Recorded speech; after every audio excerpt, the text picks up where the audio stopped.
Okay, yes, we're recording and we're live on YouTube. Okay, so it is Monday, October 19th, 2020. The time is 7:57 p.m. or 19:57.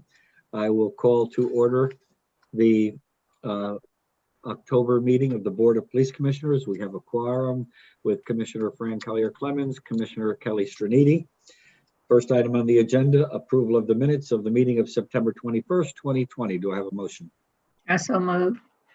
Commissioner Collier-Clemens moves. Any corrections, deletions, additions, omissions? Yes, there are corrections on page 4 of Okay. the administrative report. Under training report, it's line 5. NCIC recertifications, that should be no apostrophe there. It's a plural, not a possessive. Okay. And in line 6, it will be and should be changed to a. Okay. Any other corrections, additions, deletions? I just have a question about on page 7.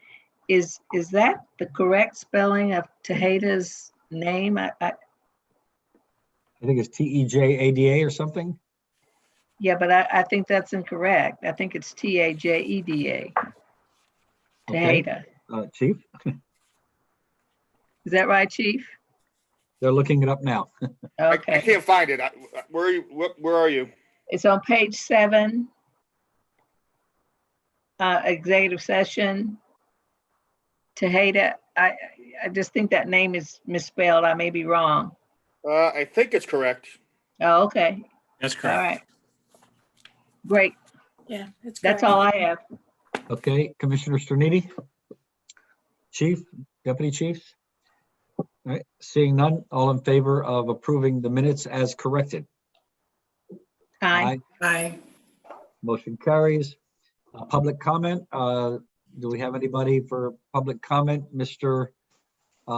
Nancy? If someone would like to speak, please raise your hand electronically or unmute yourself. I only see one person, Harold Corbin. No one is raising their hand, Mayor. Okay, very good. Okay, we'll close public comment. Operations report, patrol staffing. Mayor, can we before we do that go off the agenda for the Officer of the Month? Oh, okay, sure. It came, Motion to it go came off the in after the agenda. minutes, after the agenda was sent out. Okay, we need a motion to go off the agenda to discuss the officer of the month. I'll make a motion to go off the Made by agenda. Commissioner Striniti. All in favor? Aye. Chief, go Aye. ahead.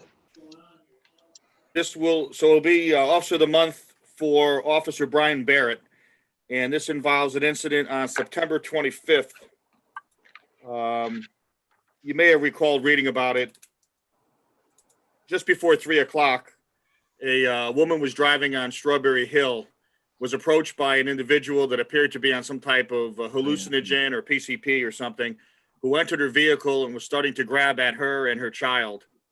Officer Barrett was working an extra duty assignment nearby, saw some commotion there, went over, heard her screaming, ended up pulling the gentleman out of the car, fought with him, and with the assistance of 2 others that stopped. One was a retired officer from another department, and an unidentified person was able to get him into custody.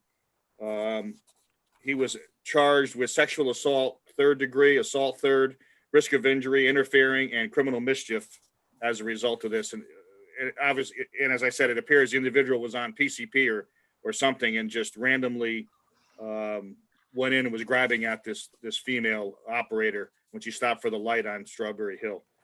And Officer Barrett, without any regard for his own safety, and was working an extra duty assignment nearby, so in a sense wasn't completely prepared to respond to that type of incident, but did so and successfully arrested the person without any further issues.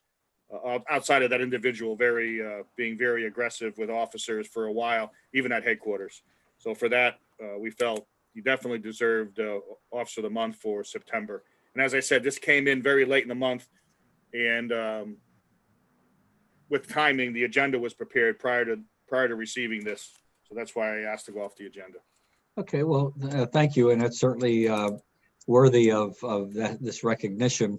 Again, just showing that our officers, more oftentimes than not, and many times people never hear about it, they go above and beyond and do those things that make us very, very proud. And certainly Officer Barrett responded in appropriate fashion and did what he had to do.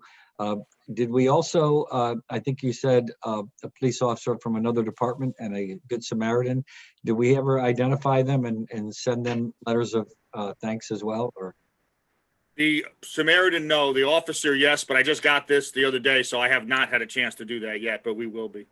okay. Commissioners, comments? I think it'd be nice if we could track down the Samaritan. I don't know if their information's in the report, but to reach out to them too. That's a good point, Mr. Mayor.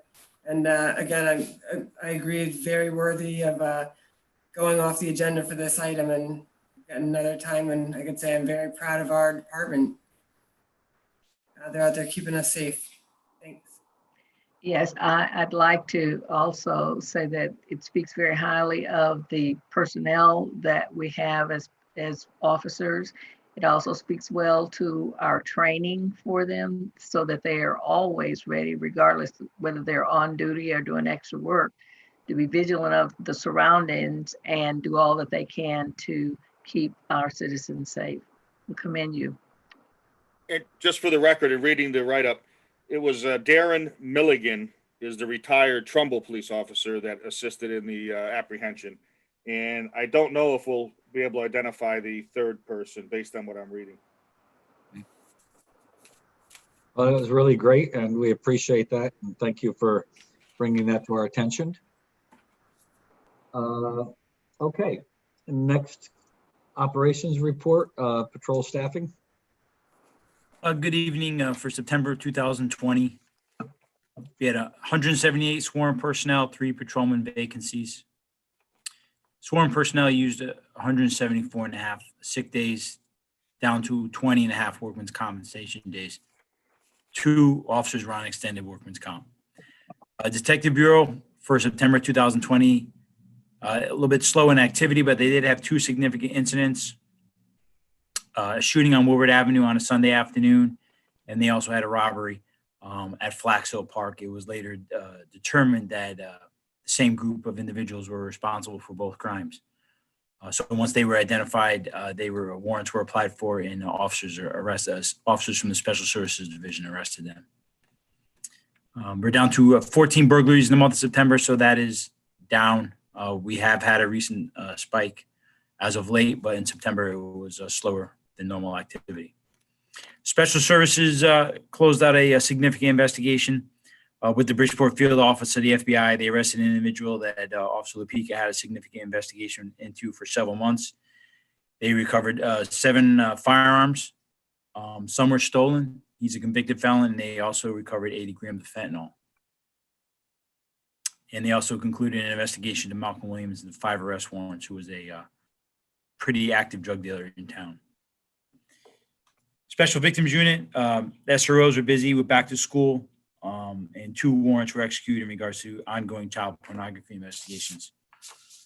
We did see sort of a uptick in activity for SE. Traffic Unit issued 48 citations. They did 49 stops in total. Some of the selective enforcement was conducted on Belden Hill, Rome Street, Keeler Avenue, Duck Pond Road in response to citizen complaints. There was 159 total infractions given out in September. Some of that was back to our efforts in the slowdown days, the school slowdown days, concentration near the schools and the bus stops to slow people down for the beginning of school. That's always done and combined with SVU and some hires from the traffic unit. There's also a summary for the Marine Division, summer 2020. This year we had Sergeant Lepak, Officer Silva, Officer Nyquist, and Officer Jose Silva. They had a busy summer because it was a busy boating season. They made 22 citations. They issued 22 citations issued for marine-related violations. They had 13 arrests, mostly for trespass. I do believe they had a couple burglary arrests for burglaries in the boats. And they had 191 calls from service from the beginning of May to about September 30th when I ran the stats from May 1st to September 30th. So they were quite busy. Most of those are concentrated on Saturdays and Sundays. Broken down vessels. We had one significant boat fire. We had a couple boat accidents this year. So they were very busy. Sergeant Pack updated me. And Patrol Division calls for service for September was 4,003.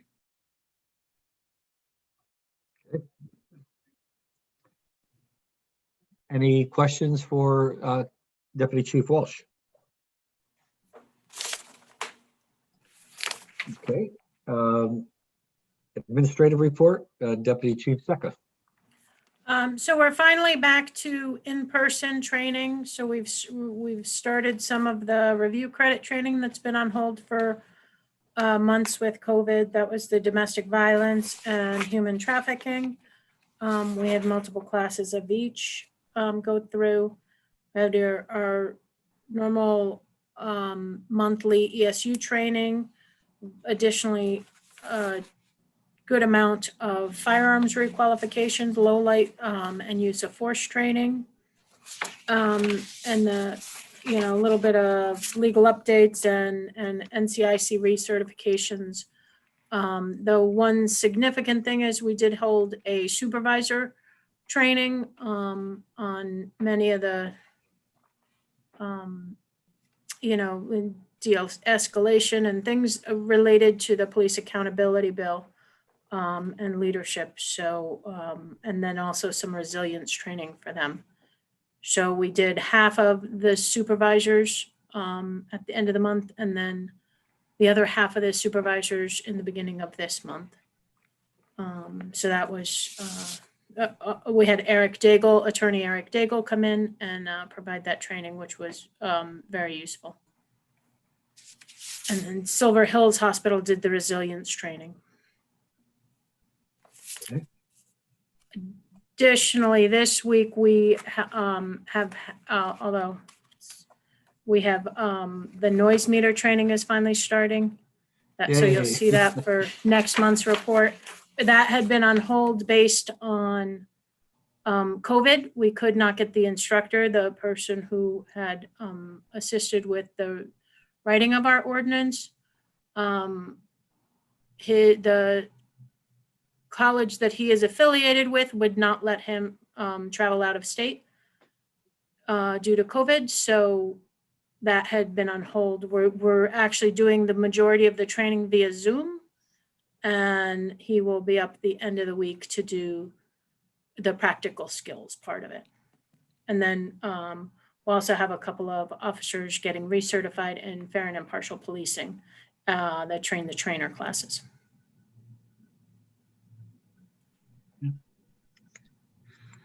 Looks like a lot of training went on. Commissioners? Okay, thank you. Next item is the personnel matters, tuition reimbursement, Sergeant Joe Dinho. I have a motion to approve and then open for discussion.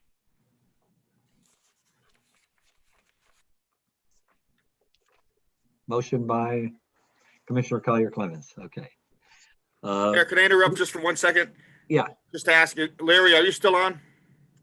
Yes, I am. I'm having trouble with the, I don't see any private rooms that I could put anybody in for the executive session. Are you able to help us with that? Yes, let's see. We don't need it yet, but I was just trying to get ready for it, and I don't have that option as I did last month. Yeah, it looks like this was set up as a meeting and not a webinar. I think that's why. I don't know if you can go into a private room from a meeting because a meeting is typically open to everyone. I don't know. It was set up the same way as last month, so I don't know. I give up. Yeah. What we can do is just kick off who's not, and then join or have them leave and they can join back in once it's over. Yeah, and you'd have to take us off of YouTube as well. Right. Yes. Yeah, okay, that'll work. All right, thank you, Larry. Okay. Yeah, Okay, we'll I apologize. yeah. All right. So now we have the issue of Sergeant Joe Dinho. Commissioner Collier Clemens has moved the item. Chief? This is a reimbursement for his class Ecology and Environment for his associates in criminal justice from Columbia Southern. It was approved the class was approved in September of 2017. Yep. All the paperwork's in order for reimbursement of $337.50. Okay, so the motion from Commissioner Collier Clemens to reimburse Sergeant Joe Dinho in the amount of $337.50. Any further discussion? All in favor? Aye. Aye. Motion carries. Drop request, Detective Tim Marquis. He's eligible already? Where does time go? Oh, my goodness. So Chief, we need a motion to consider the drop request of Detective Timothy Marquis. Oh, I'll move the motion. Motion by Commissioner Stronidi. Chief? Yep, Detective Marquis actually is requesting the drop plan effective on his 20th anniversary, his 20-year anniversary. So he's requesting it at the minimum number of years. So that would be from December 1st, 2020 through November 30th, 2025. And the paperwork has all been filed and is in order. Okay. It's been moved by Commissioner Stronidi. Any further discussion? Other than the fact that I can't believe how quickly time goes by. I think Detective Marquis came to us from where, Bethel? Yes. It seemed like just yesterday, but a lot of things do. Any further discussion? All in favor? Aye. Aye. Opposed, motion carries. Retirement, Officer Timothy Blasco, Chief. Motion to I so discuss move. by Commissioner Collier Clemens, Chief. Yep, Officer Velasco, if you recall, came to us from the NYPD 11 years ago, and he informed me on Tuesday that he will be retiring effective Sunday, November 1st. So he'll be leaving us after 11 years of service. Okay. And it's more of an informational item, actually, I guess. Yeah. Do you know if he's vesting or if he's? Yes, he's going to vest he'll have 11 years into the pension plan. He's going to vest. His reason, I spoke to him and he said that based on the current climate and the state, the legislature's actions, et cetera, he felt it was time for him to go, and he's decided to leave. And where is he going? Does he going to another department? No, he's just leaving. He's just leaving police work. Okay. I don't think we have to vote on that. No, just informational, but also another informational item that's not on the agenda, just for your information. Officer Brent Crawford, who came to us from Orange Police Department about 3.5 years ago, I think now. He informed me that he is leaving, again, for the same reasons. He's going to Florida, and he's taking a position with the Port St. Lucie Police Department effective sometime later this fall. He's leaving us. I'm sorry, he's starting there October 26th. So he gave us a 2-week notice, which was fine because we can't replace him right now anyway. Yeah. He was an excellent officer. I'm sorry to see him go. I had a long talk with him. He, again, cited the same reasons as Officer Blasco for leaving Connecticut and is going to Port St. Lucie, Florida, where he has some family there. Okay. Okay, next item, informational item, complimentary letters, Chief. This is for, this was a letter received from the attorney of the victim. If you recall, there was an incident at the hospital where a female was sexually assaulted while there was a Right, yeah. patient there. And the attorney for her sent a letter thanking Detective Fitzmaurice for his outstanding work handling the difficult situation that, with that entire case, and wanted to point out their thankfulness on behalf of the family in that case. That was the first. The second is from Rod Katabi and Alina Reynolds from the Grace Farms Foundation, thanking Sergeant Galino. She assisted in presenting a seminar on domestic violence through the Grace Farms Foundation, and they wanted to thank her for her excellent work. She's done a few different things with them. And then this came from just an anonymous email titled Grateful Citizen, and just thanking the department and the officers for their outstanding work, and just thanking us and saying that we were appreciated, which was nice. And I don't, again, anonymous, Yeah, I it see was that. from a Grateful Citizen 746 at Gmail. And it's always gratifying to get these kinds of nice letters, and I get them all the time. People complimenting our police department, our fire department, for the job that they do, and it's always gratifying. And it's gratifying to see that I get many complimentary comments, letters, emails, and so forth. Whether I'm out on the street, whether I'm in my office, or whether it's a telephone call, just from a grateful community. So the police officers certainly need to be told over and over again how much the public appreciates what they do. Okay, any questions or comments from the commissioners? No comments for me. Okay, now we need a motion to go into executive session. And I move we go into executive session. okay, for the purpose of disability request, Officer Kelly Hollister, who I see is with us, as well as staffing review. So Larry, if you could take us off of YouTube